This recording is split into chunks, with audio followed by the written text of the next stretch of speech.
2025년 1월 26일 동산교회 주일 예배를 하나님 앞에 올려드립니다.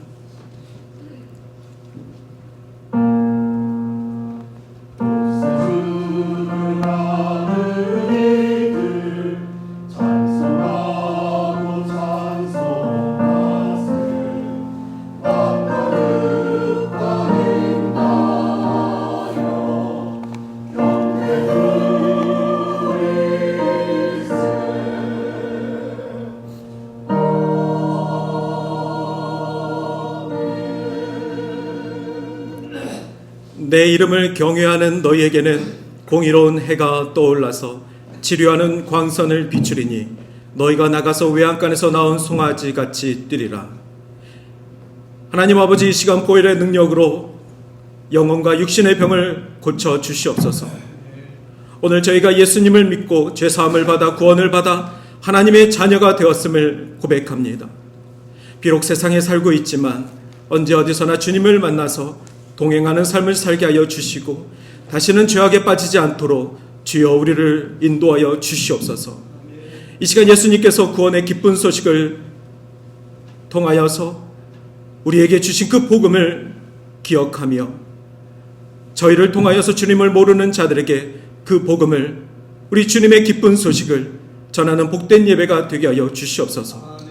오늘 예배의 시종을 주님 앞에 부탁드리며 오늘 우리가 살아갈 힘이 되는 주의 말씀을 듣고 나아갈 수 있도록 주여 우리를 축복하여 주시옵소서. 감사드리고 예수님의 이름으로 기원하옵나이다. 아멘. 만복의 근원이 되시는 주님의 은혜와 사랑에 감사와 찬양을 드립니다. 날마다 저희와 함께 하시고 험난한 세상 가운데서 실족하지 않도록 도우셔서 오늘 이와 같이 가장 귀한 예배의 자리에 모이게 하심을 감사드립니다. 저희의 심령이 오직 주님만을 향하게 하시고 온전한 예배를 드리게 하셔서 하늘의 신령한 은혜를 체험하는 복된 시간이 되게 하여 주시옵소서.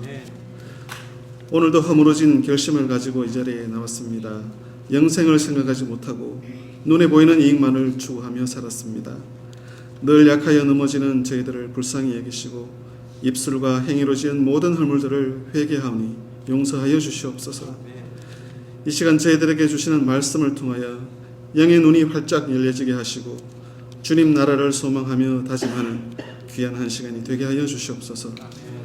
오늘도 주님 전에 메고 넣은 온갖 근심과 절망의 멍에들을 가볍게 하여 주시고 힘에 겨워 감당하지 못하는 문제들도 주님의 손길을 통하여 풀려지는 역사가 있게 하여 주시옵소서. 쓸데없는 고집과 아집 속에서 주님을 어기는 삶이 아니라 언제나 기도함으로 주님의 뜻에 순종하는 삶이 되게 하여 주시옵소서. 올 한 해도 이 땅에 살아가는 동안 주님께서 맡겨주신 청지기의 사명을 잘 감당하게 하여 주시옵소서. 맡은 직분과 직책에 최선을 다하는 충성스러운 종이 되게 하시고 가정에서는 남편과 아내로 또 부모와 자식으로 믿음의 가정을 세우는 일에 최선을 다하는 저희들이 되게 하여 주시옵소서. 사회생활을 함에 있어서도 그리스도인으로서 책임과 역할이 무엇인지 깨닫게 하시고 어떤 자리에 있든지 주님의 사랑과 의를 나타내는 선한 청지기가 되게 하여 주시옵소서. 특별히 오늘은 예배 후에 공동의회로 모입니다. 안수집사로 권사로 교회의 귀한 일꾼을 세우는 일이 오니 온 교인들이 기도하는 마음으로 회의에 참석하게 하시고 지혜를 더하여 주시고 은혜를 더하여 주셔서 주님의 뜻에 합당한 결과가 있게 하여 주시옵소서. 선출되는 직분자들은 아멘으로 순종하게 하시고 열심을 다해 주의 일에 헌신하고 충성하는 일꾼들이 될 수 있게 축복하여 주시옵소서.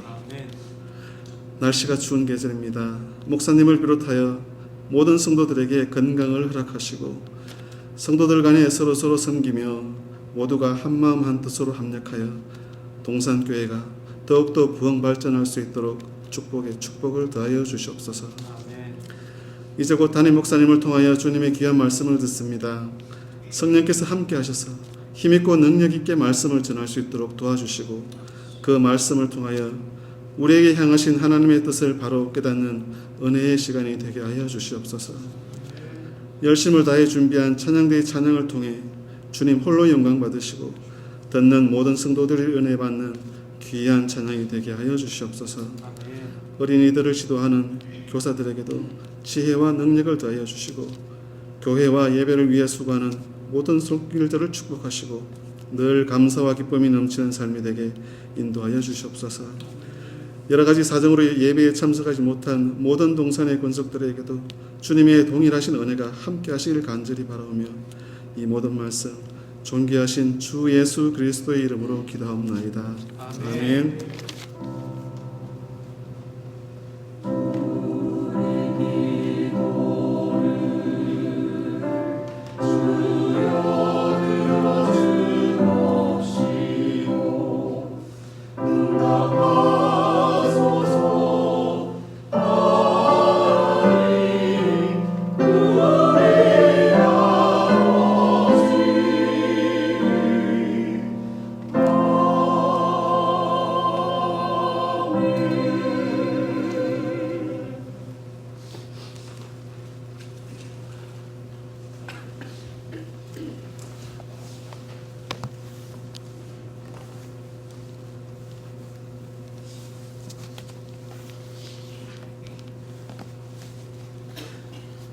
오늘의 말씀은 고린도전서 13장 1절에서 3절 말씀 봉독해 드리겠습니다.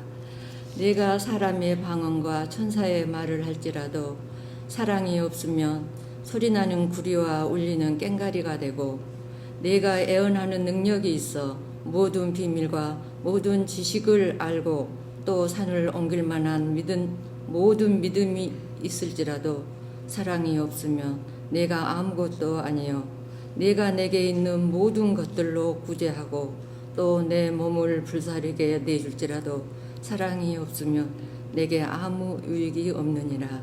이는 하나님의 말씀입니다. 아멘.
귀한 찬양 감사드립니다.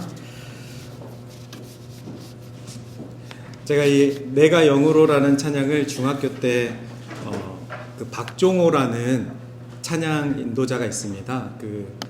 박종호라는 찬양 인도자가 이제 이 곡을 발표를 하셨는데, 그분이 중학교 때 이제 교회 선생님 따라서 콘서트에 갔는데, 그분 콘서트였어요. 근데 그때 혼자서 이 찬양을 하시는데, 정말 그 회중석의 저 구석에 있는 중학생인 13살밖에 안 된 제 가슴 속에 그분의 목소리를 통해서 이 가사가 완전히 박혔었습니다.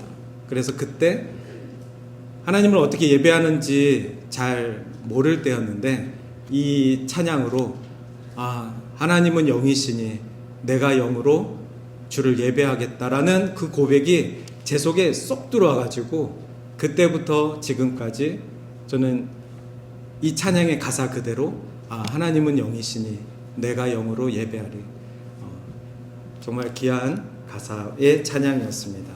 오늘 특별히 우리 찬양대 감기가 들리신 분들, 목이 이렇게 건강하지 않으신 분들도 계신데도 불구하고 귀한 찬양으로 섬겨주셔서 진심으로 감사드립니다.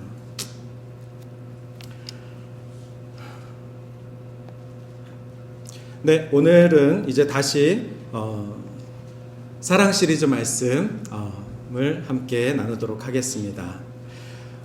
오늘부터는 고린도전서 13장 말씀을 이제 세 부분으로 나누어서 같이 말씀을 통하여서 사랑장에서 말하고 있는 사랑은 무엇인지, 그래서 오늘 첫 번째 말씀으로 울리는 꽹과리가 되지 말자라는 제목으로 함께 말씀의 은혜를 나누도록 하겠습니다.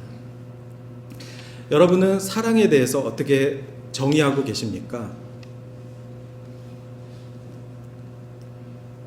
오늘 고린도전서 13장을 세 등분으로 나누면 오늘 첫 번째 파트가 바로 사랑의 정의입니다. 사도 바울은 고린도 교회에게 사랑이 무엇인지 알려주고 싶어서 이 부분을 넣었습니다. 그래서 사랑이 무엇인지 13장에 쭉 이제 얘기할 텐데, 처음에 3절은, 세 절은 사랑의 정의에 대해서 이야기하고 있습니다. 오늘 우리가 예배 시간에 불렀던 찬송가 294장에도 하나님은 사랑이시라라는 가사가 있었습니다. 비록 처음 접하는 찬양일 수도 있습니다. 저도 처음 불러보는 찬양이었습니다. 근데 주중에 이 찬양을 이제 연습을 유튜브 틀어놓고 계속 혼자 연습을 했습니다. 그런데 정말 한 번도 들어본 적도 없고 부르기도 어렵고 여러 번 해봐도 오늘도 여전히 헤맵니다. 그런데 제 안에 그 가사만큼은 분명하게 들어왔습니다. 하나님은 사랑이시라.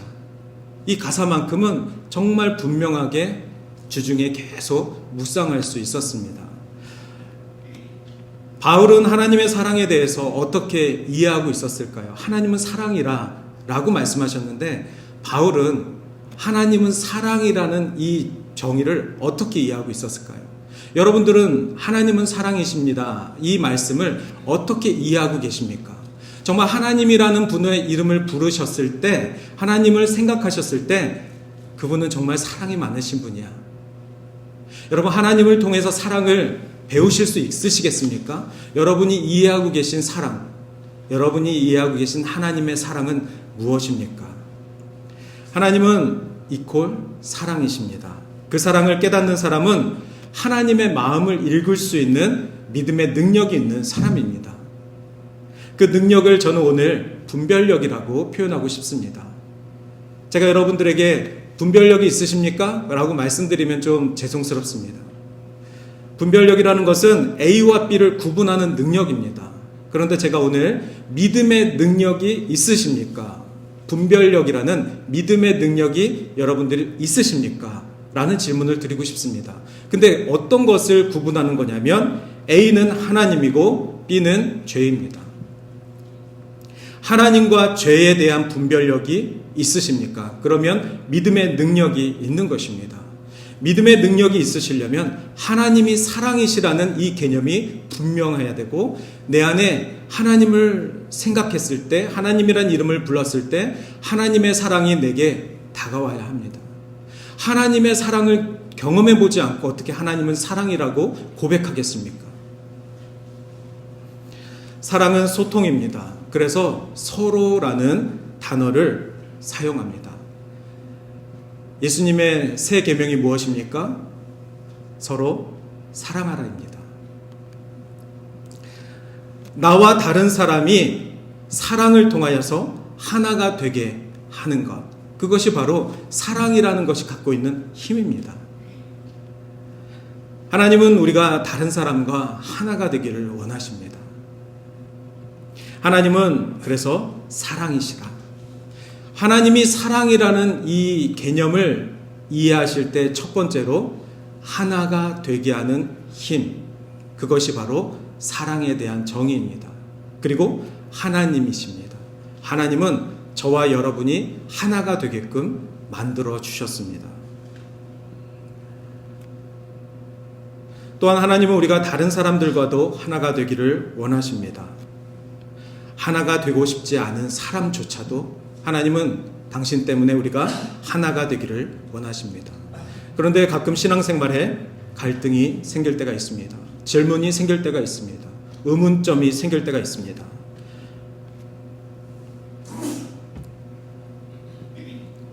그런데 하나님은 사랑이시라. 이 정의에 대한 감동이 있으면 신앙 안에서 생기는 갈등도 없고, 혹 생긴다고 해도 그 사랑이 그 갈등을 해결해 줍니다. 하나님이 제일 싫어하시는 것은 무엇이죠? 죄입니다. 죄란 우리가 하나님으로부터 멀어지게 하는 힘을 갖고 있습니다. 그러면 아까 서로라는 관점에서 사랑이라는 것은 하나가 되게 하는 힘이 있다면 죄라는 것은 서로 등을 돌리게 하는 힘이 있습니다. 하나님은 A와 B가 하나가 되게 하는 힘을 갖고 계시지만 죄는 A와 B가 서로 분리되는 힘을 갖고 있습니다. 그래서 제가 설교 초반에 믿음의 능력, 즉 A와 B를 분별할 수 있는 분별력이 우리에게 필요하다는 것입니다. 하나님은 사랑이신데 죄로 인해서 우리가 하나님이 사랑이시라는 이 개념을 선포하지 못하고 실천하지 못하고 살아가고 있다는 것이죠. 오늘 고린도전서 13장을 이제 설교하면서 어떻게 하면 어렵게 설교하지 않을 수 있을까 고민을 많이 했습니다. 그래서 제 이야기를 많이 전해드리는 쪽이 좋겠다 싶어서 오늘 고린도전서 13장 말씀의 첫 번째 설교는 제 부족하고 불편한 제 얘기가 조금 들어갈 것 같습니다. 아이들이 제일 싫어하는 장면이 무엇인지 아십니까? 바로 엄마 아빠가 싸우는 장면입니다. 대부분 어렸을 때 가장 불행했던 기억을 떠올린다면 내 눈앞에서 엄마 아빠가 싸움하는 모습을 보았던 장면입니다. 그 시간이 많이 지나서 성장을 했음에도 불구하고 인생의 가장 불행한 기억으로 남아있을 것입니다. 가장 믿었던 사람, 믿을 수밖에 없고 의지할 수밖에 없었던 엄마 아빠. 그런데 세상에 두 명이었던 부모가, 엄마 아빠가 내 눈앞에서 싸울 때 아이는 공포를 갖게 됩니다. 그리고 성장기의 아이들은 화가 납니다. 절망도 하게 됩니다. 그때 그 아이에게 부모를 미워하고 공포심을 느껴서 가출하고 싶은 충동을 겪는 것. 그것이 바로 자녀들이 부모로부터 멀어지게 하는 것입니다. 등을 돌리는 것입니다. 저는 이것이 바로 죄의 시작이라 말씀을 드립니다. 그 아이들이 어떤 수로 죄를 지어 살아가겠습니까?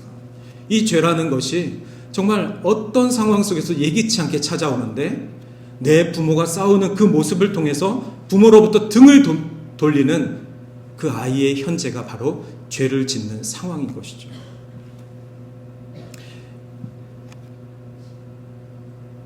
제 부모님도 이 영상을 다 보기 때문에 제가 더 구체적인 저의 과거는 말을 못 해드리겠고, 그리고 생각해 봤습니다. 저도 이제 부모가 되었습니다.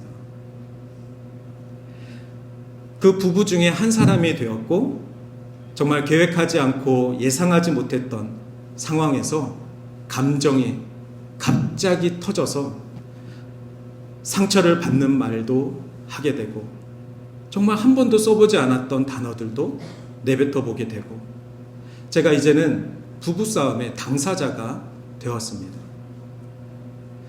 어렸을 때는 부모님이 싸우는 모습이 그렇게 싫었는데, 이제 성인이 되고 나니, 또 부부 중에 한 사람이 되고 나니 이젠 제가 싸우고 있습니다. 그 부부싸움이라는 것을 제가 하고 있습니다. 그런데 심지어 아무리 조심하고 조심해도 어떤 현장에서는 저희 아이들이 그 부부싸움의 모습을 지켜보고 있었습니다. 막상 부부싸움을 하게 되면 누가 잘못했건 아이들이 보는 순간 아이들에게는 공포심과 절망과 그리고 죄에 대한 분리가 시작되는 것입니다. 그래서 아이들 앞에서 부부싸움을 하는 것은 정말 아주 잘못된 행동입니다. 그런데 제가 막상 부부싸움을 이제 하고 나서 보니까 부부싸움하고 나면 한 이불도 덮고 싶지 않습니다. 한 방에서 자는 것도 불가능합니다. 마주보고 앉아서 밥 먹는 것도 싫습니다. 그리고 제 부부는 비계를 3개를 놓고 잡니다. 부부싸움한 날은 3번째 비계를 가운데다가 막고 서로의 얼굴을 보지 않고 잡니다. 그러면 한결 마음이 좀 편해서 숙면을 할 수 있습니다.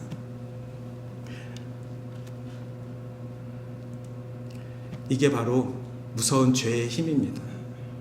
남편이 아내에게 등을 돌리는 순간, 아내가 부부싸움으로 인해서 남편이 미워서 등을 돌리는 순간 남편과 아내 사이에 죄의 시작이, 죄의 무서운 힘이 작용하는 것입니다.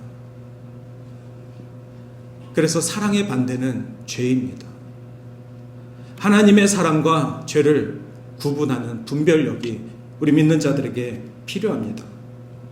하나가 되지 못하게 하는 죄의 힘, 예상치 못한 순간에 깊숙이 들어와 그 어떤 관계도 다 깨어버립니다. 죄라는 속성이 바로 그러한 것입니다. 우리와 하나님과의 관계를 깨어버린 것은 죄입니다. 이것이 바로 기독론의 시작입니다. 모든 인간은 죄인이기 때문에 하나님은 사랑이신데 실천 없이, 하나님의 사랑에 대한 실천 없이는 어떤 관계 속에서도, 믿었던 관계 속에서도 당을 짓고 편을 나르며 배신하고 등을 돌리고 사랑 없는 괴물로 살아가게 됩니다. 가끔 저에게 성도님들이 물어보십니다. 부부싸움 목사님도 하시나요? 좀 전에 말씀드린 대로 부부싸움 하면 비계를 가운데 놓고 혼자만의 세상으로 잠시 갔다 옵니다. 자주 싸우진 않습니다. 그런데 얼마 전에 벌어진 일입니다. 제가 제 아들이 태어나고 지금까지 8년 동안 제 손으로 항상 머리를 깎아줬습니다. 군대에서 해본 이발병 솜씨로 제 아들만큼은 제가 깎아주고 있어서 가끔은 항상 군인 머리로 되어 있습니다. 언제까지 저한테 머리를 깎게 될지 모르겠지만 사춘기가 되기 전까지는 저에게 머리를 깎지 않을까 생각합니다. 제가 이 정도로 한 10년쯤 된 이발사입니다. 근데 제가 이런 말이 있습니다. 목사는 제 머리를 못 자른다. 제가 제 머리는 못 자르겠습니다. 다른 사람의 머리는 참 예쁘게 잘 자르겠는데 제 머리는 도저히 못 하겠습니다. 근데 제가 얼마 전에 아내에게 그날따라 아마 제가 지갑에 돈이 없었는지 왜 이렇게 궁색했는지 여보 머리 좀 잘라주라, 제 머리 좀 잘라달라고 부탁을 했습니다. 근데 아내가 그날 기분이 안 좋았는지 나중에, 그리고 제가 한 이틀 있다가 또 물어봤습니다. 여보 좀 잘라주라, 미용실 가서 잘라. 이런 대화를 이틀에 한 번씩 했습니다. 그리고 한 2주가 지나서 기다리다 안 되겠어서 제가 옆에를 잘라봤습니다. 옆에를 너무 완벽하게 잘 잘라서 이제 뒤에만 자르면 될 것 같은데 도저히 뒤에는 못 자르겠어서 아내에게 여보 잠깐만 와서 뒤에 좀 잘라주라 그랬더니 아내가 정말 옆집이 들을 만큼 싫어! 미용실 가라 그랬잖아! 너무 제가 당황스러워서 아니 제가 옆에까지 다 자르고 뒷만 잘라달라고 했는데 너무 화를 내는 겁니다. 싫다고. 2주 전부터 미용실 가라고 했는데 왜 말을 안 들어. 아내의 요지는 그겁니다. 근데 저의 요지는 아니 한 번만 잠깐 밀어주면 될 것 같은데 왜 그게 그렇게 싫지? 그랬더니 아내가 화가 나서 정말 한 번만 밀어주고 갔습니다. 엉망이 된 상태로 저는 그날 미용실을 가야만 했습니다. 하필이면 그날 저녁에 저희가 영주권을 갱신해야 되는 사진을 찍는 날입니다. 온 가족이. 그래서 아마 제가 그날 머리를 꼭 자르고 싶었나 봅니다.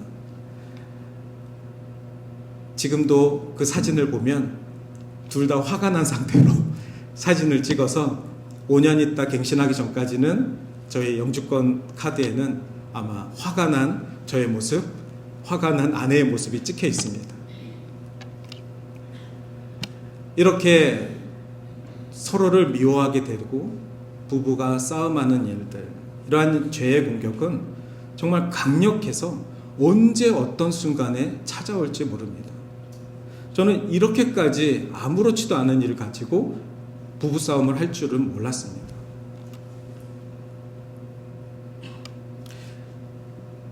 죄라는 것은 부부를 분리시키고 자녀를 부모에게 분리시키고 이웃을 분리시키고 교회 성도들을 분리시킵니다.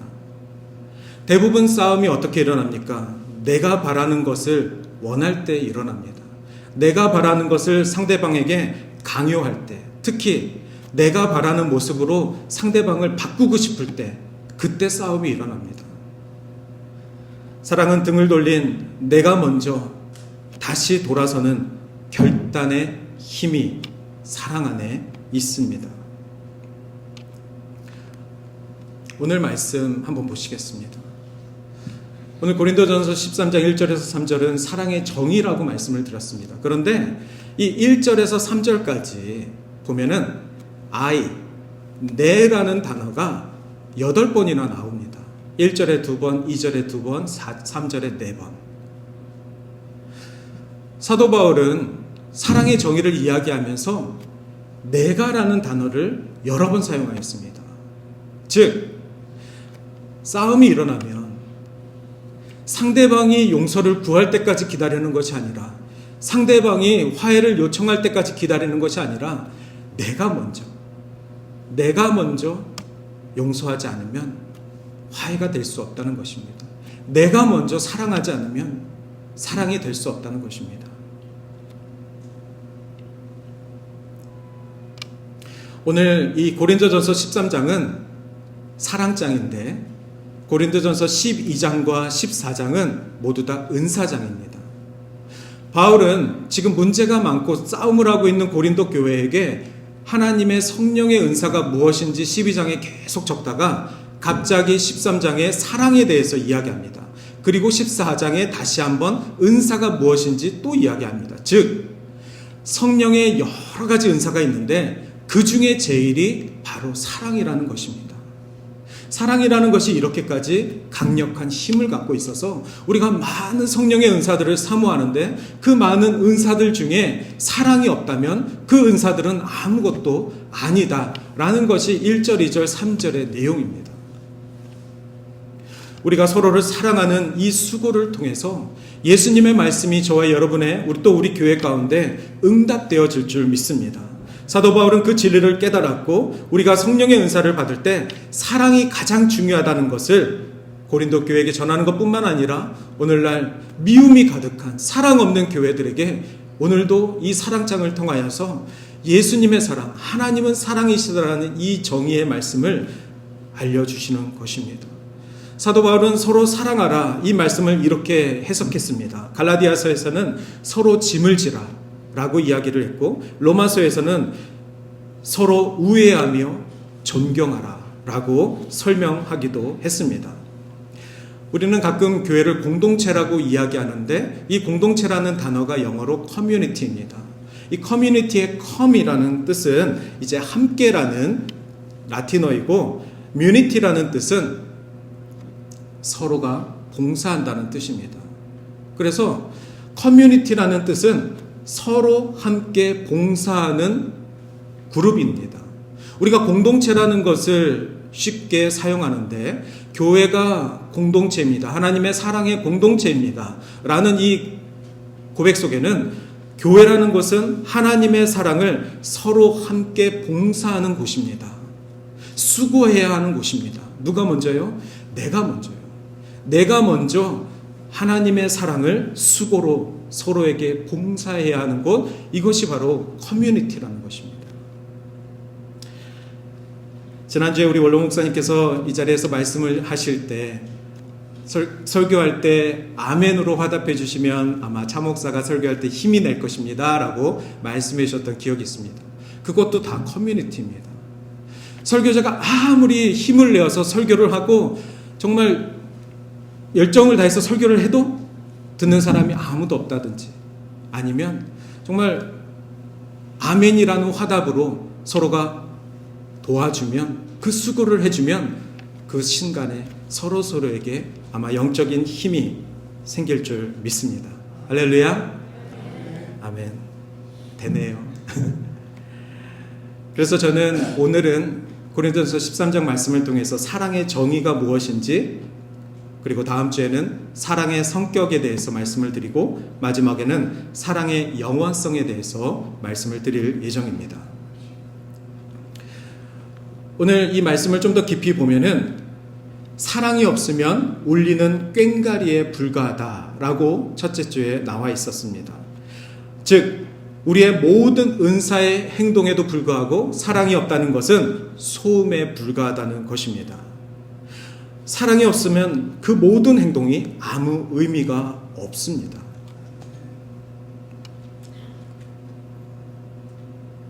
서로 사랑하십시오. 하나님의 명령입니다.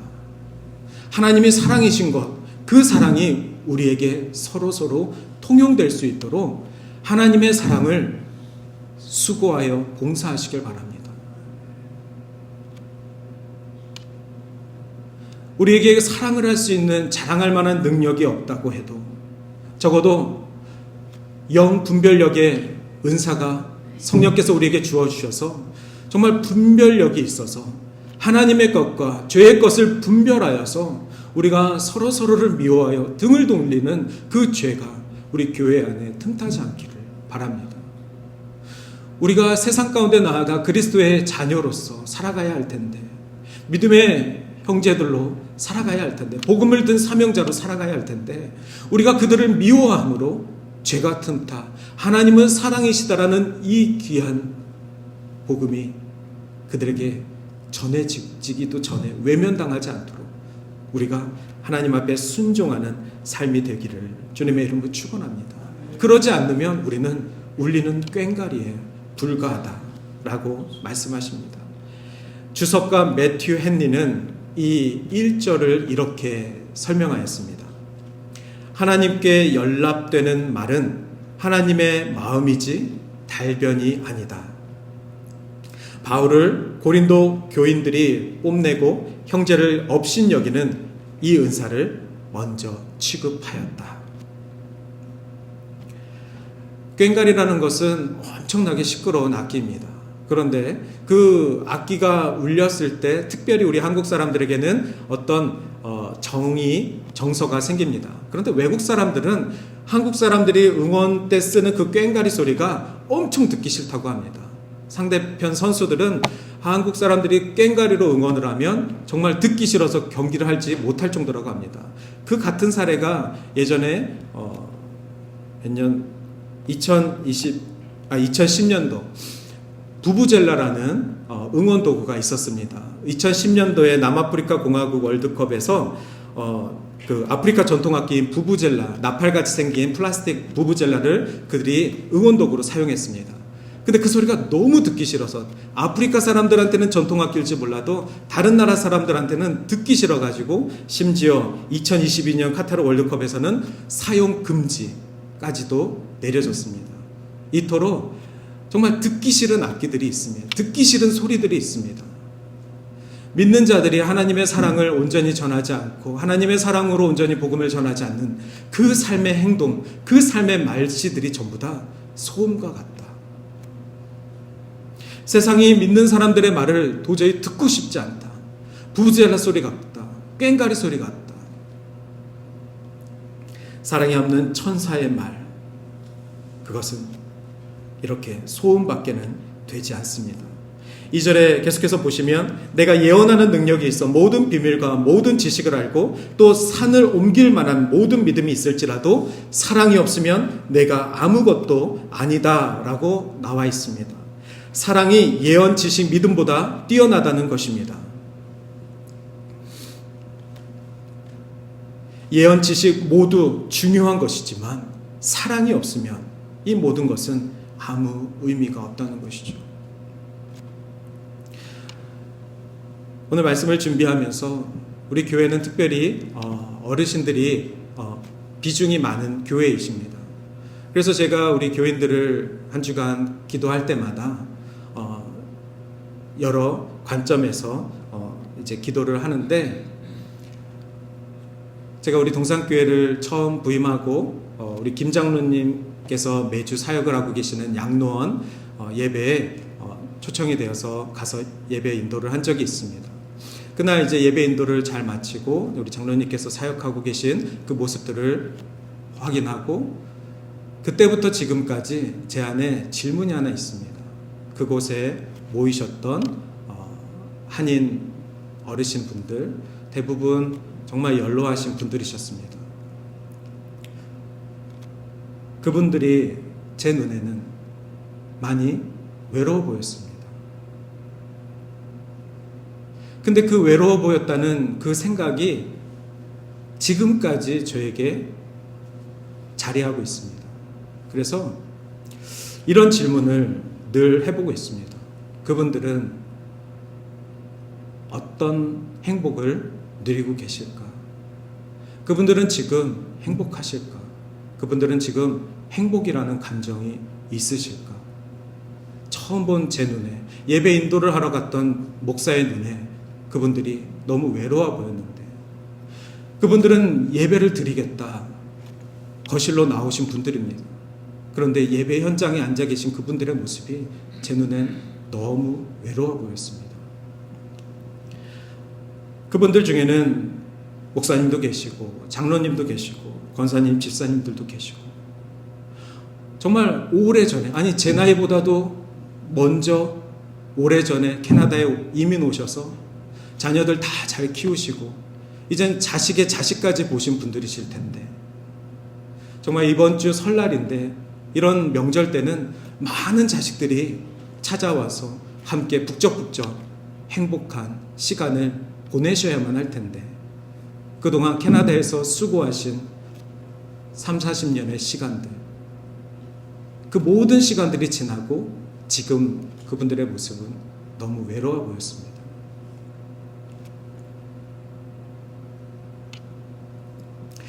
그리고 또 하나, 이제 제가 그분들 나이가 되려면 앞으로도 한 45년은 더 살아야 합니다.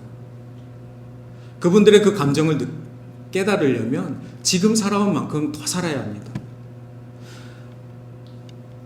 그리고선 또 생각해 봤습니다.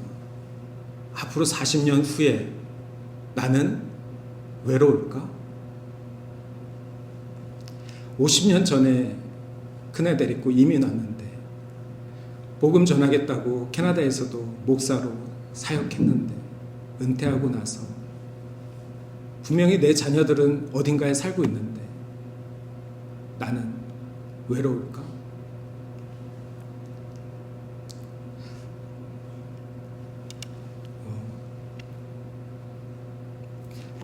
아마 제가 좀 부족해서 그날 이후로는 우리 장로님 사역하고 계신 곳을 방문을 하지 못했습니다.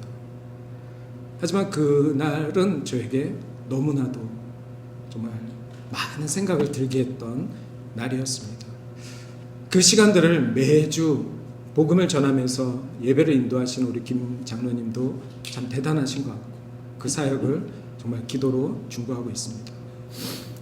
그런데 제가 오늘 말씀을 드리면서 그 장면을 꺼내드린 이유는 그분들에게도 사랑이 필요하다. 그분들에게도 위로가 필요하다. 그분들에게도 하나님의 나라의 기쁨이 필요하다. 하나님 나라에 대한 소망이 마지막 호흡이 있는 때까지 필요하다. 그렇다면 누군가는 예수의 사랑을 들고 그들에게 찾아가서 그들과 함께 등을 돌렸을지라도 다시 돌아서서 하나가 되게 하는 것. 그것이 하나님의 사랑의 힘이 아닐까 생각해 봅니다. 하나님은 사랑이시라.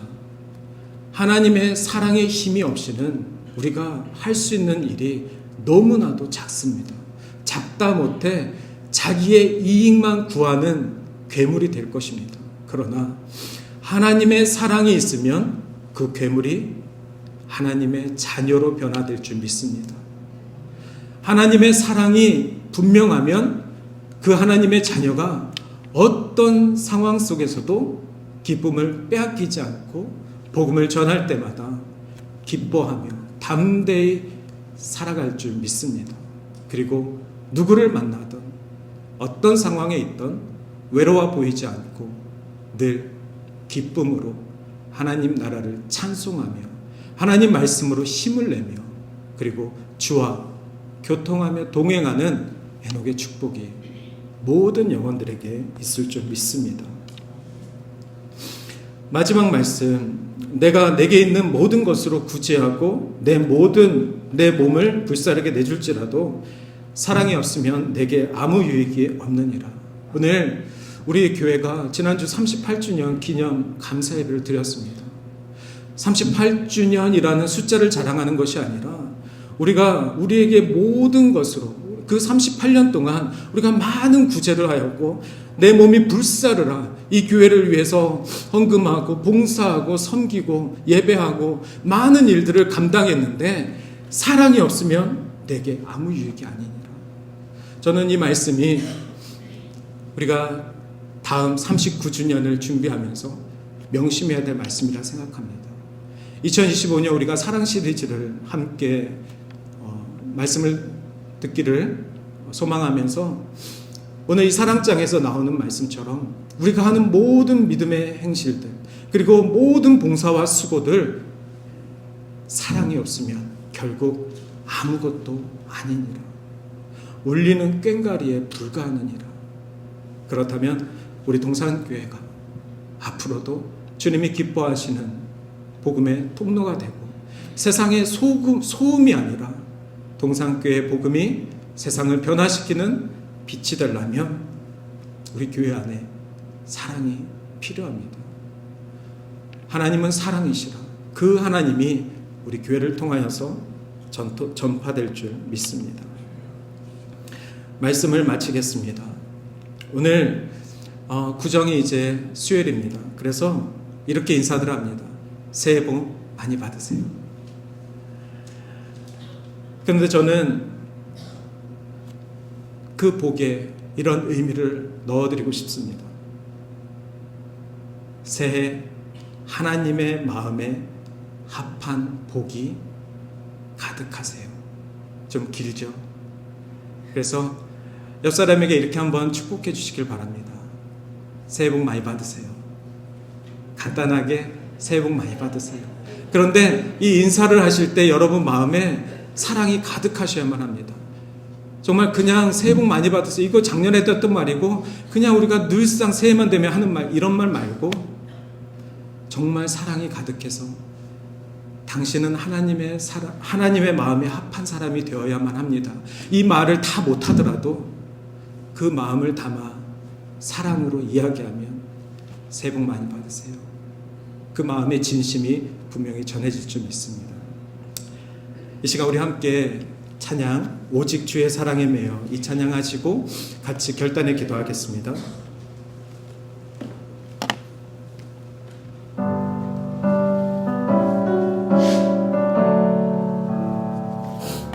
오직 주의 사랑에 매여 내 영 기뻐 차례합니다. 이 소망의 언덕 기쁨의 땅에서 주께 사랑 드립니다. 오직 주의 임재 안에 갇혀 내 영 기뻐 찬양합니다. 이 소명의 언덕 거룩한 땅에서 주께